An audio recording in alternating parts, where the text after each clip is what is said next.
arramoo wayin argee hundaafuu guys wanta kanaan hin beekne dhugaa dubbachuuf yoo beekne natti hima garuu immoo dhugaatii biraa fakkaata faarfataadha garuu immoo jala jira wanti kun ani hin beeku mee dhugumaan mee wajjin ilaalame dhugaatii fakkaata oskii fakkaata anoon beeku Jaba Jaba Jaba Jaba mucaa kana agartanii miti mucaan kun sanbataa waltajjiiti ati fakkaate garuu maqaa isaa baay'ee beeku baadhus sanbataadhama sanbataa waltajjii jedhama wanti ani argaa jiru kuni uskiidha moo maalinni isa kana wal qabate raajiin beekamaa tokko dhiyoo kana maal jedhee faarfataa wayii waldaa kiristaanaa keenya dhufee faarfannaaf dhufee isa booda yeroo misaaf baanu isa hashiisha jedhamu kana jechuudha isa yoon fudhatiin isaa booda tajaajiluu danda'u naan jedheera jedhee dhaga'eera faarfattoonni baay'een akkas gochaa jiru waan ta'eef amma wanti nama dhugaa jiru kuni maal akka ta'e naan galle hundaafuu dhugaatiin akkanaa yoo jiraate isin barreessaa ani waan tokko yoo jiru garuu dhugaa dubbachuuf ani dhugaatii akkanaa argee waan hin beekneef uskii fakkaata maal akka ta'e naaf hin galle. Jabaatee jabeesse sana dhaabu burqaan jalalee. Abaasee qullaa galcheeraa jedha nama guddaa yaabbaasaa jechuudha. Baay'ee ollaa eeyyee maatii isaas nama obboleessi ana jalatti argamu kun araara gaafachuu dhufee maatii isaa biyya isaa ollaa isaa nama baay'eedha kan inni dhiifama gaafatu inni itti fufeessa maqaa keerraa keetti fufe. Maqaan koo Naawolaa Barraan jedhama. Kanan jiraadhu magaalaa Naqamteedha. Kanan jiraadhu asuma magaalaa Naqamteedha. Sagalee ol fuudhee haasa hin sodaatin. Maatii koo fi firoota koo biyya koo hiriyoota koo warran itti balleessaa ture akkasumas warran itoo hin beekin wanti hundumtuu naan galeeni isaaniin miidhaa ture warreen miidhaa qaama irraan gaggeessaa turee fi warreen qabeenya isaanii keessaa ture hunduma isaanii dhiifama gaafachuun barbaada barnoota kanarraa bu'aa hunduma isaa baradhee utuu naan galiin waan inni hojjetaa turee fi amma immoo barnoota kana ergan baradhee wanti hundumtuu naa galee dhugaan jiru hunduma isaa hubadhee hunda isaanii dhiifama gaafachuun barbaadaan jedha. Dhiifama gidduutti nageenya feenetti natti hime. Tole inni maatii isaa biyya isaa jechuun amala suusii garaagaraa qaba ture abbaa isaa ollaa isaa tumaa ture waggaa lamaaf abbaa isaa wajjin walitti haasa'an turre maatii isaa guutummaan as keessa jiru ollaan isaanii illee karaarra jiru nan fedhee ollaa wayyaan irraa baasee qullaa galcheeraa jedha nama guddaa yaabbaasaa jechuudha. Baay'ee ollaa eeyyee maatii isaas nama baay'eedha kan inni yakkee maatiin dhufanii as jiru obbolaan isaa ollaan isaa immoo karaa jiru dhufaa jiru. Kottaa warra sirtan simadhaa. Baay'eetu garaa nama yaada gaanii jiru.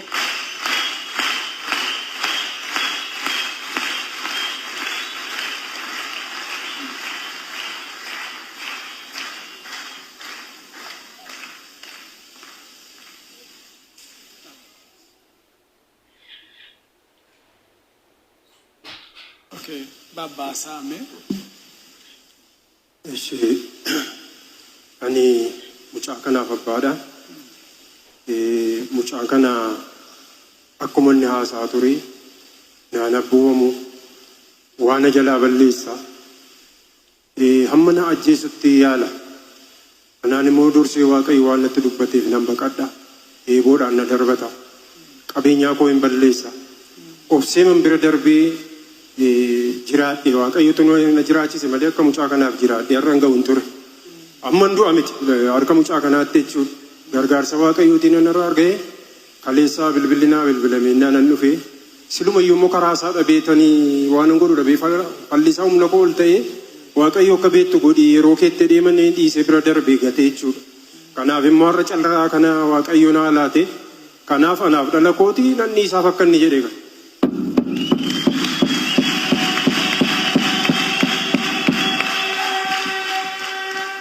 Nama maalaa sooftu. Ani dhala koodha naan jaalladha baay'ee.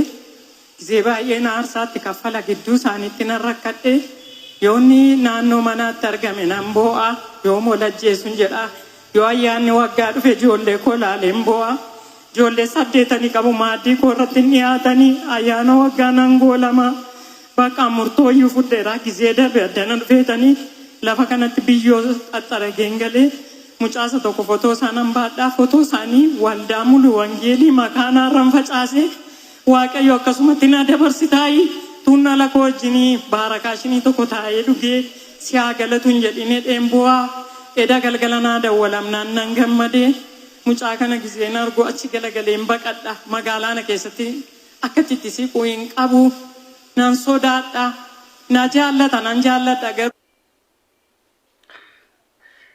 ani bara koo keessatti wanta argee waaqayyo nama jijjiirree hin qabu dhugaa waaqayyooti namni tokko haatii fi abbaan kee si sodaatan jechuun ati baay'ee tokko hamaadha jechuudha bar namni tokko haadha fi abbaan isaa isa sodaannanii namni sun baay'ee hamaadha jechaadha garuu waaqayyo wanti inni jijjiirree hin jiru dhugaa waaqayyooti nuuyyuu jireenya keenyarraa waaqayyo wanta baay'ee jijjiireera nuyi hin beeknu malee wanta baay'ee amala hamaa keenya baay'ee yeroo baay'ee argeera yeroon waaqayyo irraa fagaadhutti amala akkamii akkan qabaadhu yeroon gara saasiqutti immoo amala akkamii akkan qabaadhu argeeraan kanaaf waaqayyo amala namaa jijjiira jireenya namaas ni jijjiira waaqayyo dhugumaan I think namoonni video kana ilaaltan namoonni biyya keessa jirtanis biyya alaa jirtanis haala kam keessa iyyuu haa jiraattan jireenyi amma isin keessa jiraattan isinitti ulfaateera taanan isin hin beektan malee hafuurri hamaan jireenya keessan waaqayyo irraa akka fagaattan barbaada isa santu akkasiin godha garuu immoo gara waaqayyotti deebi'a jireenyi keessan kun hundumtuyyuu jijjiirama by the way namni akka Saa'ol yookaan immoo namni akka Phaawulos namni hamaan hin jiru ture garuu yeroo waaqayyo Yesuus Kiristoos ifaan isatti mul'atutti wanti inni qabate hundumtuyyuu akka hin jirretti lakkaa'ame amalli isa sana booda immoo Saa'ol by the way Saa'ol yookaan Phaawulos inni jedhamu kuni umrii isaa guutuu hin fuune nama fuune osoo fuudhin darbeedha garuu immoo wanta inni jedhu keessaa gooftatti gammadaa'edha agartanii era deebi'eessinitti himaa gooftatti gammadaa'edha agartanii mana waaqayyoo keessa gammachuu guddaatu jira kanaaf waaqayyo jireenya namaa jijjiiruu danda'a maaliif waaqayyotu nu uume waaqayyo jireenya keenya jijjiiruu danda'a namoonni amma viidiyoo kana ilaalaa jirtan dhiphina garagaraa rakkina garagaraa keessa jiraachuu dandeessan garuu waaqayyo jireenya namaa jijjiiruu danda'a maaliif jireenya koo jijjiiree waan argeef wanta kana sitti haasaa jechuudha kanaaf waaqayyo jireenya namaa jijjiiraa namoota yookiin immoo obboloota keessan maatii keessan ofii keessan isa ta'e immoo gara waaqayyootti fidaa waaqayyo jireenya keessan ni jijjiira amiin jettanii haleluuyaa sababa inni nagaa hin qabneef ani yeroo hundumaa nan boo'a fuula waaqayyoottis nan boo'a mana waaqayyoo keessa yeroo naqus nan boo'a waaqayyo har'a akka kanatti na fiduu isaatiif nan gammada. Ameen. Ameen. Ameen. Waan haasoftu qabdaa obbolees. Waan ana haasawuun qabu kan isaan maduukaan dhufe isaan fide. Si haa eebbisu. Amma miilatti fakkaata. Kufii araara gaafadhu. Miila jalaatti kufii araarfadhu. waaqayyo jireenya namaa jijjiiruu ni danda'a. Isaa fi babbaa. Galanni isaaf haa ta'u. Agartanii jireenya namaa jijjiiruu ni danda'u waaqayyo qofaadha. Maatiin keessan, obboloonni keessan, ofii keessanii isin of jijjiiruu dandeessan. Garuu immoo battala gara Kiristoositti dhiyaatanitti jireenyi keessan ni jijjiirama.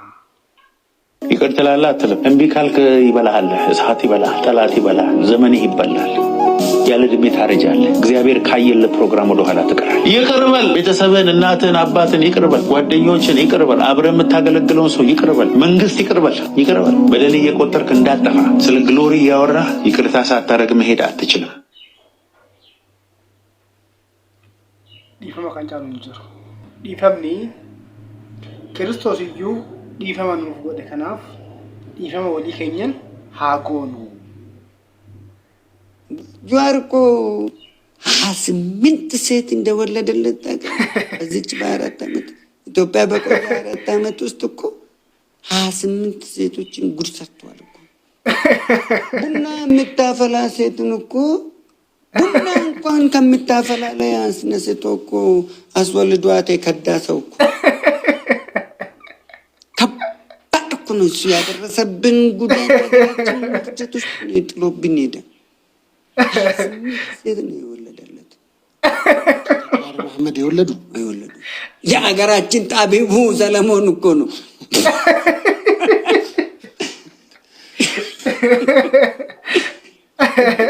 ሀገራችን ጣቢቡ ሰለሞን እንደ ጀዋር መሐመድ በነበረ ጊዜ ሀገር ውስጥ በነበረ ጊዜ በ40 አጃቢ ነው የሚሄደው። ጀዋር መሐመድ በነበረ ጊዜ ቦሌ በምኖርበት ዘመን በቀን 5-6 ሙክት ፍየል ሙክት ነው የሚታረደው። ገዛ በማህበር ተደራጅቶ እኮ ነው የሚወሩለት። በማህበር እንደ ለፈውስ ነው የሚፈለገው ምንድን ነው ብለን ግራ እስክንገባ ድረስ በዘርፈ ብዙ ነገር አዋረደን ጀዋር። ጀግኖቻችን ስንቱን ጀግኖቻችን በላብን ጀዋር። አጫሉን በላ፣ በቴ ኡርጌሳን በላ። ስንቱን ጫካ የሚዋጉትን አባላችሁ እርስ በርሳችሁ። አሁን ኦሮሚያ ውስጥ ያለ በአሁኑ ሰዓት ላይ ኦሮሚያ ውስጥ ያለ ሸኔን የሚመራው ጀዋርና ዘመነ ካሳይ ናቸው በበላይነት የሚመሩት። አርሲ ላይ በቀደም የተፈጠረውን ሳይፈጠር በፊት እኔ በሚዲያ በሀቅና ሳቅ ላይ በደንብ አስቀምጫለሁ ስጋትን። ይህን ሊፈጥር ነው ይሄ ሰውዬ። አርሲ ላይ በደንብ ጥንቃቄ አድርጉ። ዘርፈ ብዙ ችግር ሊፈጥር ነው። ምርጫን ለመበጥበጥ ቆርጦ ተነስቷል ብዬ ከምርጫ በፊት ከጆርናሊስት ሪያድ ኡፌራ ጋር ሁኜ በደንብ ተናግሬያለሁ። በደንብ ተንትኛለሁ። ተጠንቀቁ ብያለሁ ለመንግስት። በስመ ሸኔ ፋኖና ሸኔ አንድነት ፈጥረው አሳደዋል። ግዳ አያና ላይ የተፈጠረውን ወደዛ ሊፈጽም ነው። ሂዱ ጠብቁ ብያለሁ። አርሲ ላይ የፈጸመውን ነገር ቀጥታ መንግስት ነው ሙስሊም ነው የሚለውን አማርኛ ማንም ሰው አይመለከተውም። ቀለም ቤተክርስቲያን ላይ ልሙጥ ቀለም አትቀቡ፣ አረንጓዴ ቢጫ ቀይ ልሙጥ አንፈልግም፣ የቤተክርስቲያን ቀለም አይደለም ብሎ ህዝብ ድሮም ጥያቄ አለው። ነገር ግን ምርጫ ዋዜማን ጠብቆ ኢህአፓና ጀዋር ከነሊደቱ ጋር ተነጋግሮ ቀለሙን ቀቡት ወስዶ ቤተክርስቲያኑን ቀለም ማደስ ጀመረ። ቀለም አንሱልኝ ብሎ ህዝቡ ለመነ። ቀለሙ ላይ ክርክር ነው፣ ጭቅጭቅ ነው። ቀለም አትቀቡ አንፈልግም ከተባለ ቀለም አለመቀባት ነው የሚቀለው ወይስ በይልክ ምን አገባችሁ ብለ መቀባት ነው የሚቀለው? ፋኖ ተሰብስቦ እዛ መሄድ ማለት ምን ማለት ነው? አርሲ ውስጥ ፋኖ ተሰብስቦ እዛ ሲጋጠም ከሸኔ ጋር ሆኖ መከላከያን ልዩ ኃይልን አይተ ከሆነ ያን ጀግና የበሉብን ከምን አንጻር ይመስላል? ለምን ይመስላል መከላከያ ዋጋ የሚከፍለው? የማን እጅ ይመስላል? እኔ በአገር ሰላም ከተማ ውስጥ ቦቲ አርጌ ቱታ ለብሼ ከብት ውስጥ ነው የምውለው። ከብት የወተት ላሞች ከብቶች አሉ፣ የስጋ ከብቶች አሉ። በዚህ አደራ ጋብዣለሁ። ፕሮሞሽንም ስራለኝ ለስራ ይሄ ከሁሉም በላይ ያሳቀኝ ምንድን ነው ጀዋር 28 ሴቶች ወልደዋል ያለው በጣም ገርሞኛል።